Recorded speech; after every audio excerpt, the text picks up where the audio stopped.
எடப்பாடியார் தான். வாக்களிப்பீர் இரட்டை இலைக்கே. இனிமே கண்ணை மூடிட்டு கடலை எண்ணெய் வாங்கலாம். ஏன்னா மந்த்ரா கடலை எண்ணெய் இதயத்தின் தயாரிப்பு. வறுக்க பொரிக்க ஏன் எல்லா சமையலுக்கும் மந்த்ரா தான். மந்த்ரா கடலை எண்ணெய் அபார ருசி, ஆரோக்கியமான உடல் நலம்.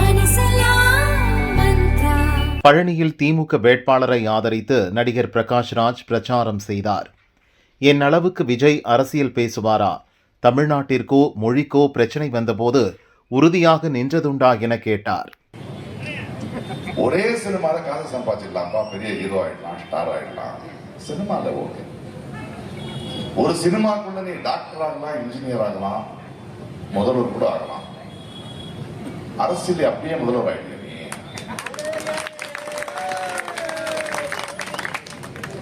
யாரு அரசியல் பேசணும்? என் அளவுக்கு அரசியல் பேசிருக்கியாப்பா நீ? இத்தனை வருடங்கள்ல தமிழ்நாட்டுக்கோ மக்களுக்கோ மொழிக்கோ தன்மானத்துக்கோ பிரச்சனை வந்திருக்கும் போது வந்து நின்று இருக்கியா?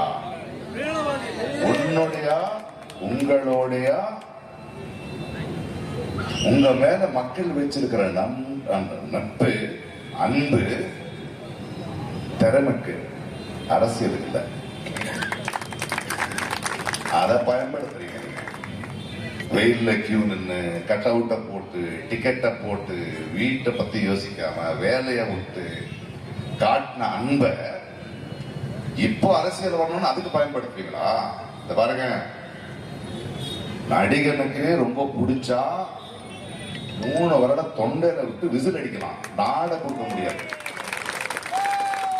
நாட கொடுக்க கூடாது. அரசியல் வேற, சினிமா வேற. அந்த அன்பு வேற, இந்த அன்பு வேற. அதற்கு இறங்கணும், பேசணும். சீமான் பரவாயில்லையா, 10 வருஷமா மக்களை பத்தி பேசிக்கிட்டு இருக்காரு. பெரிய பெரிய நடிகர்கள் அப்படியெல்லாம் ஆகாது. அதை பத்தி சொல்ற திராவிடியன் மாடல் வேணுமா, அடிமை மாடல் வேணுமா, சினிமா மாடல் வேணுமா?